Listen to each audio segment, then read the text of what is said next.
Back in the days of yore, before we had LCDs and LED screens, computers displayed their graphics on CRT monitors, which were vulnerable to screen burning if the same image was displayed for too long. To combat this, screensavers were developed to automatically refresh the screen with new images if the computer hadn't been touched in a while. On release, Windows 95 came bundled with a bunch of really cool screensavers made by their graphics team, and anyone who grew up in the 90s or early 2000s probably remembers seeing these all over the place. So I thought it'd be fun to try and re-engineer a few of these in Unity and see how closely I could match the look of the originals. First up is Flowerbox, and this one is really just a cube that has its vertices stretched outwards from the center to make different shapes. And you can see it goes through a sphere and then something that looks like those electron orbitals from chemistry, and then some other weird shapes. It's actually pretty easy to make these in Blender, so I have this cube with a bunch of vertices, and then I grabbed the center vertex of each face. And then if you scale outward with proportional editing on, then you can get a cube pretty easy. And then if you do the same thing again, then you get that balloon shape. After you do this though, it's a good idea to just grab everything and scale it down, otherwise the size will get too big. After that, you can take the balloon shape and then grab what were the original corner vertices of the cube. And then if you turn down the proportional editing and then scale inwards towards the center, then you get that flower box shape with what I assume are supposed to be flower petals. And lastly, if you start with the original cube again and then grab the 8 corner vertices, you can scale outward and you'll get that stretched out looking cube. Now that we have all these, it would be possible to use shape keys from Blender to animate this and then port that animation over to Unity. But I actually don't know how to use Unity's animation controller, and I don't really want to know how to use Unity's animation controller, so instead what we're going to do is try and make everything with code. I think it's more satisfying that way anyway, so that's how we're going to do it. After importing all those meshes from Blender, my approach here is to use a script to grab the vertices of the original cube, and then use lerp to slowly morph them from one shape to another. Unfortunately, because of the way that meshes get imported from Blender to Unity, it's actually really hard to keep track of which vertex in one mesh is supposed to correspond to the vertex in the other mesh. What we really need is some way to label this one the corner vertex, and then match it to the position of the same corner vertex in the other mesh. I don't think there's an easy way to do that, so we'll have to improvise. Luckily for us, every time a mesh transition happens in the original flower box, the vertices scale in or outward relative to the exact center of the mesh. So to see what I mean, let's hop over to Blender. So if we take a look at that original cube from earlier, what I'm going to do here is line up one of the vertices with the exact center of the cube. And when I scale outward to go from the cube to the sphere, you can see relative to the center, the position of that vertex doesn't actually change. And you can do this with any vertex, and you can do it with any shape transition. So for example, if I go from the sphere shape to the balloon shape with a different vertex, and then I scale outward, you can see that the position does not change relative to the origin. So because of this fact, we have an easy way to map the vertices of one mesh to the vertices of another mesh. Even if the two meshes have a different total vertex count, this will still work. So let's say we have two meshes, mesh A and B, and I want to morph mesh A into mesh B. The idea here is that if I draw a 3D line from the center of mesh A to a given vertex, the corresponding vertex on mesh B should fall on the exact same line. We know this because our vertices are only scaling in and out, they're not moving side to side. So once I figured out which vertex from mesh B falls on that line I drew, we can just lerp the position of the vertex from A to the position of the vertex from B. Do that for every vertex, and this is what you get. In order to tell if the two vertices lie on the same line, we can use something called the dot product. The dot product is an operation between two vectors, and because it has a lot of applications and a very low impact on performance, you find it all over the place in game design. For our purposes, the dot product gives us a very easy way to get the angle between two position vectors. Assuming both vectors have a length of 1, the dot product is equal to the cosine of the angle between them. This means that if the vectors are perfectly collinear, the dot product will be equal to 1. If they're 90 degrees to one another, it'll be 0, and if they're facing opposite directions, it'll be -1. The code for this process looks like this. For every vertex in the original cube, we iterate through every vertex in the sphere. for every pair of vertices, we do a dot product between them and check if the value is virtually equal to 1. If it is, then we add that sphere vertex to a list, and now we know that the vertices with the same index in each list match up. Even though I said the dot product has a cheap performance cost, this is actually a pretty expensive algorithm, especially since we have 5 meshes to go through. The good news is that we only have to run this once at the start. And now that the hard part is over, all we have to do is tell the cube mesh to lerp between the other 4 meshes. I set this up so that we have this lerp percent value, which starts at 0 and continually bounces in between -1 and 3. While it's between -1 and 0, it lerps between the stretched out cube and the normal cube. When it's between 0 and 1, it goes between the cube and the sphere, and so on. So that means we're done, right? The shape matches up pretty well to the real screensaver and the transitions look smooth.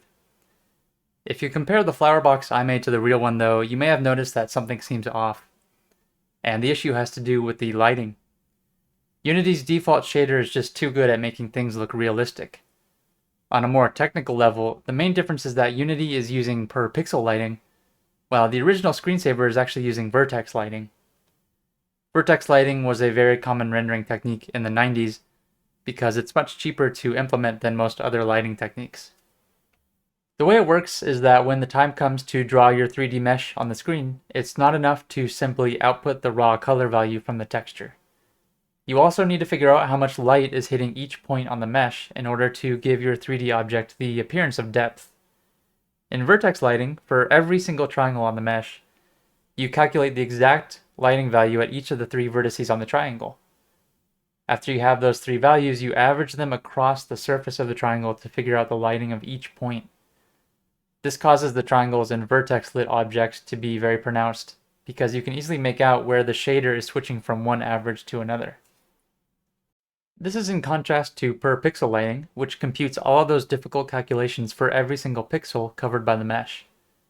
This results in a much higher performance cost, but a much more realistic looking shader. There are, of course, other advancements that have happened between now and then, but that's the main difference between vertex and pixel lighting. If you want to see my implementation, here's the code for how I did this. I started with Unity's default unlit shader and then added a bunch of stuff. You can see at the bottom of the vertex shader, we calculate the specular component, which is like shininess, and the diffuse component, which is like the lighting on a rough surface. Together, these two form the lighting value I just talked about. Once we've got them, our graphics card will automatically average them out when we move to the frag shader, which is kind of like going from a triangle to a pixel. Once we get to the frag shader, all we really need to do is return the 2 values added together. If you're curious how I figured all this out and want to know more about shaders, I recommend checking out Jasper Flick's tutorials. His Unity tutorials are very dense, but if you read them, you will become a genius. And now that we've got the correct lighting, you can see that we get these ominous shadows and these flickering specular components, which are characteristic of vertex lighting. I think it looks much better, so I'm calling this one done. Next up is Starfield. As it turns out, this was actually first released in Windows 3.1, but I think it's fair to say that most people recognize it from Windows 95. This is a cool one, but I thought it might be more interesting if we could turn the camera and look around while we're flying through the stars. To get started, I implemented the shader from this video by the Art of Code channel, which is also conveniently called Starfield. By the way, if you're at all interested in shader coding, you should check out this channel. The things this guy makes are insane, and he codes it all right in front of you. Anyway, once I had that shader, I started slicing it up so that I could put any image I wanted in place of the stars. The way it works is that we take a plane and split it into a grid by repeating the UV coordinates over and over. If you don't know what UV coordinates are, they essentially answer the question of how you map a 2D texture onto a 3D object. You create UVs by assigning every point on a mesh an XY coordinate. These coordinates correspond to an equal XY value from the 2D texture. That means that figuring out what color a certain point on the mesh is supposed to be becomes a simple coordinate lookup. Planes will always start with UV values from 0 to 1 in the X and Y directions, so that a square image will map onto them perfectly. We can also repeat an image on a plane by tiling the UVs over and over. In other words, the plane is split into a grid with UVs which go from 0 to 1 over and over. After we turn the plane into a grid, we can assign our image to it. Then we use noise to give each copy of the image its own random offset to break up the monotony. After all that's done, we consider that one layer. We then make more layers by making larger grids with smaller stars. After that, we give the layers the appearance that they're moving forward by scaling down the UVs. You can think of scaling down UVs as zooming into a picture. Here's an image mapped onto a plane with the UVs going from 0 to 1. And here's the same image with the UVs going from 0.2 to 0.8. We see less of the image because the plane is made up of a smaller set of UVs. Doing this slowly over time gives the illusion that the image is moving towards you. Finally, we add mouse input, which will slide the layers based on the movement of the mouse cursor. By sliding the front layers more than the back ones, we can create a parallax effect. This effect gives the illusion of 3D motion, so it looks like you're turning a camera in a 3D space. And that's it for this one. If you want a more detailed explanation and a cooler looking shader, go check out that Art of Code video. Next up is pipes. Like Starfield, this one actually released before Windows 95. Apparently, when Windows 3.5 was nearing release, the team added this screensaver and a couple others at the last minute to show off the new graphics capabilities of the system. This is my favorite screensaver of all time, so I wanted to make sure that I got it right. Lucky for me, it doesn't seem like there's anything too crazy going on here. As the pipe builds itself, there's some kind of algorithm which repeatedly chooses a random direction for the next piece. Because the algorithm only looks one step ahead, the pipe will eventually get itself into a position where it traps itself and can't build any more adjacent spots. When this happens, a new pipe starts and repeats the process. This kind of short-sighted algorithm is known in computer science as a greedy algorithm because it sacrifices long-term planning for quick solutions. Usually you want to avoid them, but in this case it'll produce the exact kind of behavior that we want. Here's my implementation running with cubes in place of pipes. To get this working, I define some bounds for the x, y, and z directions, and then I create an array to keep track of all the occupied positions. Because our space is 3-dimensional and our array is 1-dimensional, we have to do some work to convert a 3D point to a 1D index. So I created these helper functions. I put the algorithm in a coroutine so that we can easily control the speed at which new pipes are built. For every iteration of this outer while loop, we pick a potential new point based on where we are and what spots are immediately available to us. Assuming that we successfully got a new point, we'll skip this inner while loop and head down to that if block at the bottom. We'll draw a cube at the new location, we'll tell the array that the new spot is now occupied, and then we repeat the process. If there were no valid points around us when we tried to pick a new point, then that means we have to start a new pipe.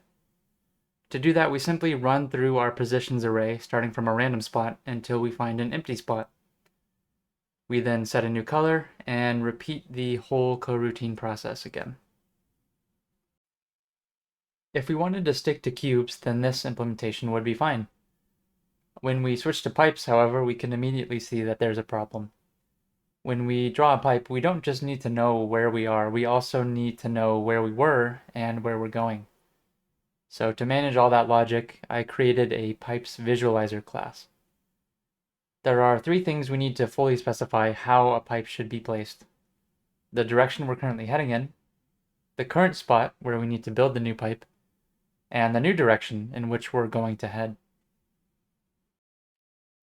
The way this code works is that we have a couple of branching options based on our current status. If we don't have an initial direction yet, that means we haven't placed a pipe yet and we need a starter piece facing towards our new direction. If we don't have a new direction, that means we ran out of room and need to place the last piece of the pipe, which should be facing the opposite direction we were traveling. That's what the first 2 if statements are accounting for. And for the second 2, if our new direction is in the same direction we were already headed, we can draw a straight pipe piece. And lastly, if we change direction, we draw a curved pipe piece and do some overly complicated quaternion math to figure out how it should be oriented. The last piece of this puzzle is making the pipes fade out at the end so we can restart the screensaver. Eventually I realized that having the pipes fade into black nothingness looks identical to having a pitch black plane materialize in front of the camera. So that's exactly what I did. When we run out of colors for new pipes, I just spawn a transparent plane in front of the camera and slowly adjust its alpha value to make it opaque. Once it's fully opaque, I delete all the pipe game objects, delete the plane, and then start the algorithm over. And that's it for pipes, and I think it holds up pretty well compared to the original, so I'm happy with that.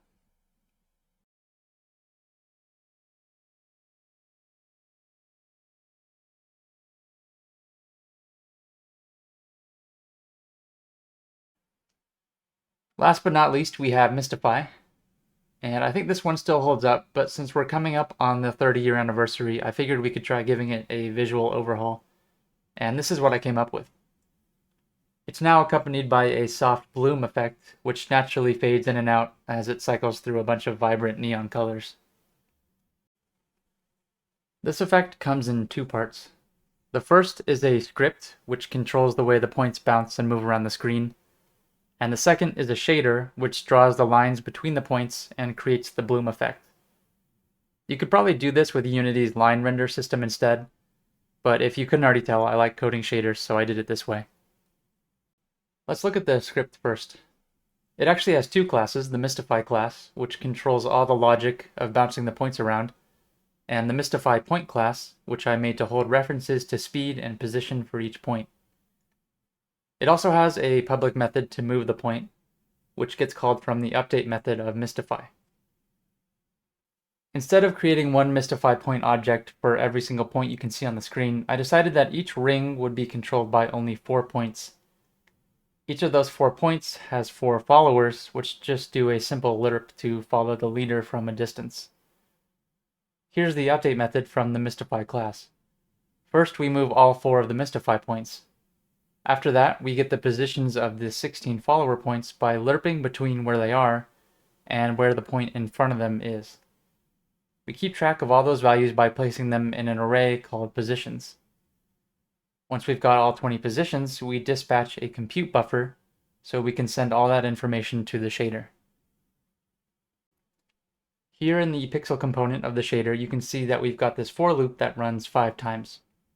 You can think of each iteration of this for loop as one loop of the ring, and each ring is made of 5 loops. Each time the loop runs, it grabs 4 positions from the list, one for each point, and then calculates 4 distance values using this distance function.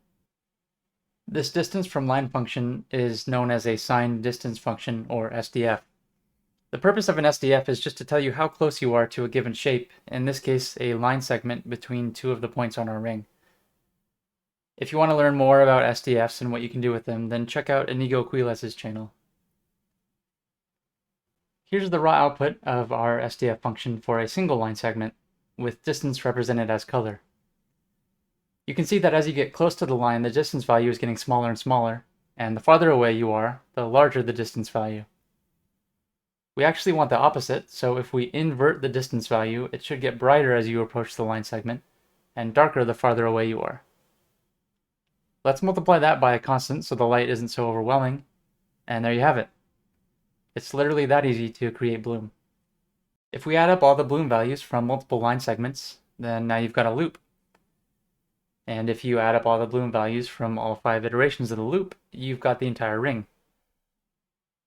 And finally, you can set the alpha value of the shader equal to the strength of the color, copy-paste the plane, and now you've got 2 rings.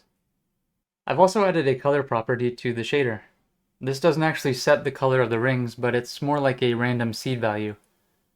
In the shader, we take that value, multiply it by time, and then put the whole thing in a sine function. This will cause the RGB values of the color to oscillate at different rates, which will create a whole bunch of unique colors. If we just take that and multiply that onto our bloom value when we add it to the color variable, then our bloom will become that color.